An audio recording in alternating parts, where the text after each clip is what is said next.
एसआरडीएम। कविता मिश्रा अपनी साधारण सलवार कुर्ता में स्कूटी पर सवार तेजी से अपनी बहन की शादी में जा रही थी। ना कोई सरकारी गाड़ी, ना कोई सिक्योरिटी, बस एक साधारण लड़की की तरह स्कूटी चलाते हुए जैसे ही वह हाईवे पर पहुंची, सामने पुलिस की बैरिकेडिंग नजर आई। 3-4 पुलिसकर्मी सड़क पर खड़े थे और बीच में दरोगा रमाशंकर यादव वर्दी में खड़ा था। उसने सामने आते ही कविता को हाथ के इशारे से रुकने को कहा तो लड़की स्कूटी साइड में लग दी। दरोगा की आवाज में रुकावट थी। कहाँ जा रही हो? दरोगा ने सवाल किया। मेरी बहन की शादी है, वहीं जा रही हूं, कविता ने शांत लहजे में जवाब दिया। दरोगा ने ऊपर से नीचे तक कविता को घूरा और फिर मुस्कुराते हुए बोला, अच्छा तो शादी में जा रही हो, लेकिन हेलमेट नहीं पहना और ये स्कूटी भी बहुत तेज चला रही थी। चलो चालान भरना पड़ेगा। दरोगा ने चालान बुक निकालते हुए कहा। कविता को अंदाजा हो गया कि यह एक बहाना था। वह बोली, सर मैंने कोई नियम नहीं तोड़ा है। अरे मैडम, कानून हमें मत सिखाओ। उसने साइड में खड़े एक सिपाही को देखा और फिर कविता की ओर झुकते हुए फुसफुसाया, ऐसे नहीं मानेगी, इसको तरीका सिखाना पड़ेगा। अचानक दरोगा ने जोरदार थप्पड़ कविता के गाल पर जड़ दिया। बहुत सवाल पूछती है, जब पुलिस कुछ कहे तो चुपचाप मान लेना चाहिए। कविता का सिर एक पल के लिए झटका खा गया, लेकिन उसने खुद को संभाल लिया। उसकी आंखों में आती दरोगा ठहाका मारकर हंसा और अपने साथियों से बोला, अभी भी अकड़ बाकी है, लगता है अच्छे से सिखाना पड़ेगा। एक सिपाही आगे बढ़ा और बोला, मालिक थाने ले चलो, वहां आराम से मामला देख लेंगे। दरोगा सिर हिलाकर बोला, हां इसे थाने ले चलते हैं, तब समझ आएगा कि पुलिस से कैसे बात की जाती है।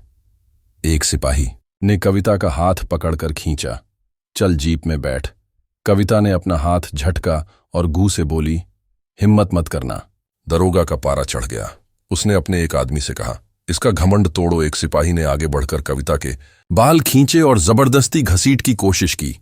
कविता दर्द से कराह उठी, लेकिन अब भी अपनी पहचान छुपाए रखी। वह देखना चाहती थी कि यह लोग कितनी गिरी हुई हरकत कर सकते हैं। तभी एक पुलिस वाले ने गुस्से में उसकी स्कूटी को लात मार दी। बड़ी शरीफ बनती है, अब तेरा खेल खत्म। कविता पूरी तरह समझ गई थी कि यह लोग कितने नीचे गिर सकते हैं। दरोगा की आंखों में गुस्सा था। उसने जोर से चिल्लाकर कहा, बहुत देखे हैं तेरे जैसे अकड़ू लोग, पुलिस से भिड़ेगी। अभी मौका दिखाता हूं, कल वहीं ले चलो, इसे थाने वहीं समझाएंगे। एसडीएम कविता मिश्रा अब भी चुप थी। उसने अपनी पहचान बताने का कोई इरादा नहीं किया। वह देखना चाहती थी कि प्रशासन कितना नीचे गिर चुका है, कितनी हद तक यह लोग अत्याचार कर सकते हैं। दरोगा रमाशंकर यादव अब झुंझला चुका था। उसके सामने एक लड़की खड़ी थी जिसने उसके तमाचे खाए, जिसके बाल खींचे गए, जिसे हाथ पकड़कर खींचा गया, लेकिन वह अब भी चुप थी। दरोगा ने सिपाहियों को घूरते हुए कहा, ले चलो, इसे थाने वहीं देखेंगे, इसका क्या करना है। 2 सिपाही कविता के दोनों हाथ पकड़कर घटने लगे। छोड़ो मुझे, कविता पहली बार जोर से बोली। दरोगा हंसा। अब जुबान खोली, चलो थाने में देखेंगे कितना बोलती है। थाने में घुसते ही दरोगा ने जोर से चिल्लाया, बोलो चाय पानी लाओ, एक स्पेशल केस आया है। कविता अब भी शांत थी।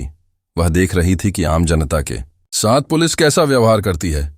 दरोगा ने अपने जूनियर से फुसफुसाना, क्या केस सर? दरोगा हंसा, कोई भी चोरी, झेप तराश, बस अंदर डालना है। कविता सब सुन रही थी, लेकिन अब भी कोई प्रतिक्रिया नहीं दी। दरोगा टेबल पर बैठ गया और कलम घुमाते हुए बोला, नाम बता, घर का पता बता। कविता चुप रही। दरोगा ने फिर से पूछा, नाम क्या है? कविता अब भी चुप रही। दरोगा ने मेज पर जोर से हाथ मारा, सुनाई नहीं देता तुझे? नाम बता अपना। रेखा त्रिपाठी।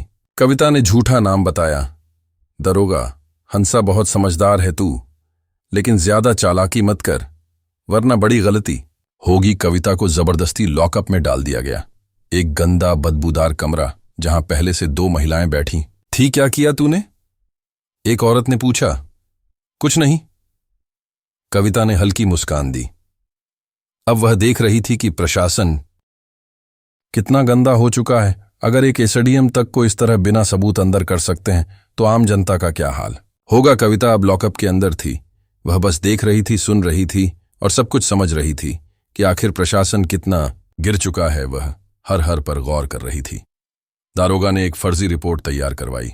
इस पर चोरी और ब्लैकमेलिंग का केस डाल दो। दारोगा ने फाइल को ठोकते हुए कहा। सिपाही जिज्ञासु था। लेकिन सर, बिना सबूत के दारोगा हंस पड़ा। सबूत? इस थाने में सबूत बनाए जाते हैं। थोड़ी देर बाद एक सिपाही आगे बढ़ा और जोर से कविता के कंधे पर धक्का मारा। कविता दीवार से टकराई, लेकिन उसके चेहरे पर कोई डर नहीं था। दारोगा ने हाथ उठाया और थप्पड़ मारने ही वाला था कि रुक जाओ। दरवाजे पर एक पुलिस अधिकारी खड़ा था। दारोगा नीरज तिवारी, थाने में उसकी छवि थोड़ी ईमानदार अफसर की थी। उसने थाने के अंदर की महिलाओं को देखा। उनकी हालत देखकर उसके माथे पर शिकन आ गई। ये सब क्या हो रहा है? उसने सख्त आवाज में पूछा। दारोगा रमाशंकर मुस्कुराया। कुछ नहीं सर, एक सड़क छप लड़की ज्यादा होशियारी दिखा रही है, जरा सबक सिखा रहे हैं। नीरज ने गौर से कविता को देखा। उनके हाव भाव किसी साधारण महिला जैसे नहीं थे। इसका क्या जुर्म है? नीरज ने रमाशंकर से पूछा। रमाशंकर हड़बड़ा गया। सर, इसने चेकिंग के दौरान बदतमीजी की थी। नीरज तिवारी को कुछ गड़बड़ लगी। नीरज ने कविता की तरफ देखा। तुम्हारा नाम क्या है? कविता शांत थी। दारोगा रमाशंकर ने हंसते हुए कहा। सर, यह तो अपना नाम तक नहीं बता रही। नीरज अब पूरी तरह सतर्क हो गया था। ठीक है, इसे दूसरी कोठरी में डालो, उसने सिपाही को आदेश दिया। रमाशंकर हैरान रह गया। सर, लेकिन मैं देखूंगा कि यह कौन है, नीरज तिवारी ने सख्ती से कहा। नीरज तिवारी के आदेश पर कविता को एक दूसरी कोठरी में डाल दिया गया। यह कोठरी पहले से भी ज्यादा अंधेरी और गंदी थी। कविता ने चारों तरफ नजर दौड़ाई। कमरे में एक टूटा हुआ टेबल और एक जंग लगा लोहे का रॉड पड़ा था। कविता अब इस प्रशासन का गंदा चेहरा और गहराई से देख रही थी। यह सिस्टम कितना गिर चुका है, उसका हर मिनट का अनुभव यह साबित कर रहा था कि कानून सिर्फ कागजों में ही था। अचानक एक सिपाही भागते हुए आया। सर, एक बड़ी गाड़ी बाहर खड़ी है। रमाशंकर चौंका। गाड़ी कौन आया है? सिपाही ने घबरा कर कहा। सर, गाड़ी सरकारी है। सिपाही बाहर गया, लेकिन जैसे ही उसने गाड़ी के अंदर झांका, उसकी आंखें फटी रह गईं। सिपाही हड़बड़ाते हुए अंदर आया और धीरे से बोला। सर, क्या हुआ? कौन है?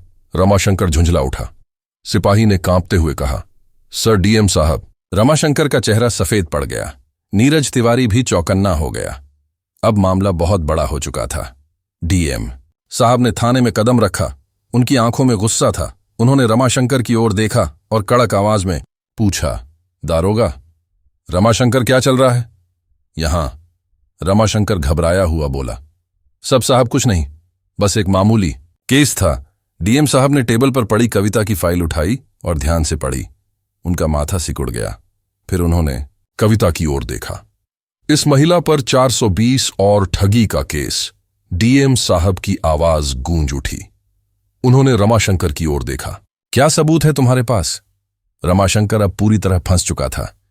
डीएम साहब ने कविता से सीधा सवाल किया। आपका नाम? कविता ने हल्की मुस्कान दी और पहली बार अपना नाम बताया। कविता शुक्ला, एसडीएम। पूरा थाना हक्का बक्का रह गया। रमाशंकर के हाथ पैर कांपने लगे। सारे पुलिस वाले चौंक कर खड़े हो गए। रमाशंकर के पैरों तले जमीन खिसक गई। एसडीएम मैडम, जिसे वह ठग समझकर फर्जी केस में फंसा रहा था, वह खुद एसडीएम निकली। थाने के सारे पुलिसकर्मी सख्ते में आ गए। डीएम साहब ने घूरते हुए कहा। दारोगा रमाशंकर, तुम्हारी हिम्मत कैसे हुई एसडीएम मैडम पर झूठा केस डालने की? रमाशंकर कुछ बोलने ही वाला था कि नीरज तिवारी ने तेज आवाज में कहा। सर, मैंने पहले ही कहा था कि कुछ गड़बड़ है। अब रमाशंकर अकेला पड़ चुका था। कविता ने अब अपना असली रुख दिखाया। उन्होंने शांत लेकिन सख्त आवाज में कहा। दारोगा रमाशंकर, तुम सस्पेंड हो। तुम्हारे खिलाफ विभागीय जांच होगी और तुम पर केस दर्ज किया जाएगा। रमाशंकर के होश उड़ गए। सारे पुलिसकर्मी अब शंकर से दूरी बनाने लगे। नीरज तिवारी ने तुरंत हवलदार को आदेश दिया। रमाशंकर को हिरासत में लो। जैसे ही हवलदार रमाशंकर को पकड़ने आगे बढ़ा, अचानक रमाशंकर ने जेब से कागज निकाला। उसने मुस्कुराते हुए कहा, लेकिन ये देखिए। उसने वह कागज हवा में लहराया। डीएम साहब और एसडीएम। कविता ने उसे ध्यान से देखा। रमाशंकर ने ठहाका लगाया। ये रहा मेरा ट्रांसफर ऑर्डर। 3 दिन पहले ही मेरा ट्रांसफर हो चुका है, तो अब आप मुझे सस्पेंड नहीं कर सकती। थाने में फिर से सन्नाटा छा गया। कविता ने कागज अपने हाथ में लिया और गौर से पढ़ा। क्या ये असली है? डीएम साहब ने खड़े स्वर में पूछा। डीएम साहब ने नीरज तिवारी की ओर देखा और बोले, इस कागज की तुरंत जांच करो। अगर यह असली निकला तो भी रमाशंकर का निलंबन रोका नहीं जा सकता। रमाशंकर की हंसी अचानक गायब हो गई, क्योंकि अगर कोई भी सरकारी कर्मचारी ट्रांसफर के बाद भी गलत गतिविधियों में शामिल होता है तो उस पर कार्रवाई की जा सकती है। अब रमाशंकर की हालत बिगड़ने लगी। नीरज तिवारी तुरंत ऑनलाइन सिस्टम मेन रमाशंकर का रिकॉर्ड चेक करने लगे। नीरज ने सिर उठाया और कहा, सर, यह कागज असली है, लेकिन रमाशंकर ने अभी कार्यभार नहीं सौंपा था। मतलब यह कि रमाशंकर अब भी इस थाने का प्रभारी था और उसी दौरान उसने यह सब किया था। अब कोई भी रमाशंकर को बचा नहीं सकता था। एसडीएम कविता ने सीधी नजर रमाशंकर पर डाली और कहा, अब तुम्हारी असली जगह तुम्हारी अपनी जेल में होगी। गिरफ्तार करो इसे। डीएम साहब ने आदेश दिया। जैसे ही रमाशंकर को गिरफ्तार करने का आदेश हुआ, पूरा थाना हिल गया। रमाशंकर को पहली बार एहसास हुआ कि अब वह बच नहीं सकता। लेकिन अचानक उसने कहा, ठहरिए एसडीएम मैडम, मैं अकेला नहीं हूं। रमाशंकर ने हंसते हुए कहा, मैडम, क्या आपको लगता है कि इस थाने में सिर्फ मैं भ्रष्ट हूं? उसने थाने के बाकी पुलिस वालों की तरफ इशारा किया और कहा, यह सब मेरे साथ हैं। पूरी कड़ियां ऊपर तक जुड़ी हैं। थाने के कुछ पुलिस वाले घबराने लगे। नीरज तिवारी भी चौकन्ने हो गए। एसडीएम कविता ने डीएम साहब की तरफ देखा और कहा, इस पूरे थाने की जांच की जाएगी। अब कोई भी सुरक्षित नहीं है। डीएम साहब ने तुरंत आदेश दिया, एंटी भ्रष्टाचार पुलिस टीम को बुलाया जाए। अब पूरे थाने में हड़कंप मच गया। जैसे ही टीम ने जांच शुरू की, कुछ पुलिस वालों के चेहरे पीले पड़ने लगे। एक हवलदार आगे आया और एसडीएम मैडम के सामने हाथ जोड़कर बोला, मैडम, मुझे माफ कर दीजिए, मैं सिर्फ आदेशों का पालन कर रहा था। तभी अचानक एक पुलिस वाले ने फाइल निकाली और कहा, मैडम, हमारे बड़े साहब भी इसमें शामिल हैं। कौन बड़े साहब? डीएम साहब ने गुस्से में पूछा। पुलिस वाले ने डरते डरते जवाब दिया, एसपी साहब। अब पूरा मामला ऊपर तक जुड़ चुका था। थाने में सन्नाटा छा गया। डीएम साहब ने गहरी सांस ली और फिर सख्त आवाज में बोले, इस थाने का पूरा स्टाफ तत्काल प्रभाव से निलंबित किया जाता है। जैसे ही यह आदेश मिला, थाने के पुलिस वालों के होश उड़ गए।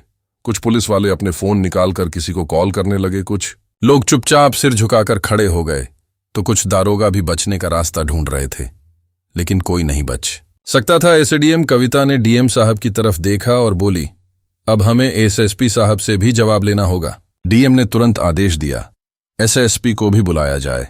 अब इस मामले ने पूरे जिले में हलचल मचा दी थी। थाने के बाहर कुछ पत्रकार गुप्त रूप से खड़े थे। जैसे ही उन्हें भनक लगी कि पूरा थाना सस्पेंड हो चुका है, वे तुरंत खबर फैलाने लगे। अब मामला खुलकर सामने आने वाला था। तभी एक काले शीशे वाली गाड़ी थाने के सामने आकर रुकी। एसएसपी साहब खुद आ गए थे। एसएसपी साहब थाने पहुंचे। उन्होंने चारों तरफ नजर दौड़ाई।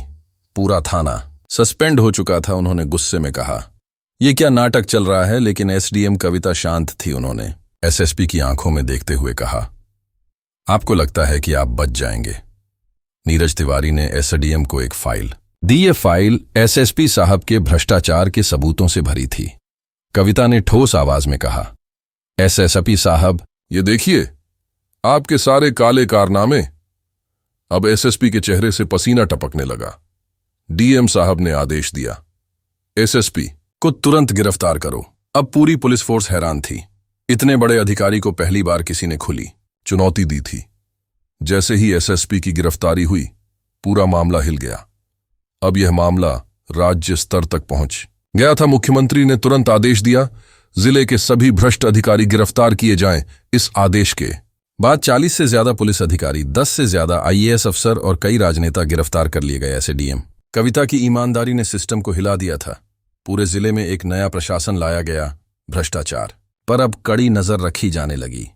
अब एसडीएम कविता का मिशन पूरा हो चुका था। उन्होंने दिखा दिया कि ईमानदारी से पूरा सिस्टम बदला जा सकता है। जय हिंद।